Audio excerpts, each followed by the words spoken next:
आपल्या परिसरातील ताजी आणि महत्त्वाची अपडेट पाहिजे आहे तर मग आजच C24 तास या आपल्या YouTube चॅनलला लाईक करा, शेअर करा, सबस्क्राइब करा आणि बेल आयकॉनवरती क्लिक करायला अजिबात विसरू नका। बारामतीच्या मोरगाव इथे 79वा स्वातंत्र्य दिन मोठ्या उत्साहात साजरा करण्यात आला।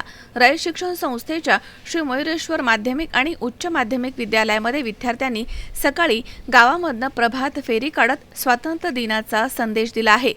मोरगाव ग्रामपंचायत सरपंच सौ अलकामाई पोपटराव तावरे यांच्या हस्ते ध्वजारोहण करण्यात आलं।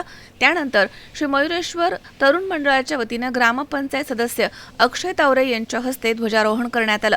तसेच श्री मयुरेश्वर माध्यमिक आणि उच्च माध्यमिक विद्यालयाच्या प्रांगणामध्ये प्राचार्य अर्जुन कोकरे यांच्या हस्ते ध्वजारोहण करण्यात आलं। स्वातंत्र्य दिनाच्या निमित्तानं विद्यालयाच्या प्रांगणामध्ये भव्य कार्यक्रमाचं आयोजन करण्यात आलं। विद्यालयामधील विविध कला पथक तसेच स्काउट गाईडच्या विद्यार्थ्यांच्या पथकानं शिस्तबद्ध संचलन करून राष्ट्रध्वजाला मानवंदना दिली आहे। विद्यार्थ्यांनी देशभक्तीपर गीतं, सांस्कृतिक कार्यक्रम आणि विविध कला आविष्कार सादर करून उपस्थितांची मने जिंकली आहेत।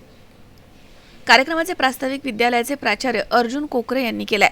त्यांनी स्वातंत्र्य दिनाचं महत्त्व सांगत विद्यार्थ्यांनी देशाच्या प्रगतीसाठी जबाबदार नागरिक म्हणून योगदान द्यावं असं आवाहन केलं। कार्यक्रमाचं सूत्रसंचालन प्रवीण आटोळे यांनी केलंय। मनोहर तावरे, C24 तास, मोरगाव, बारामती।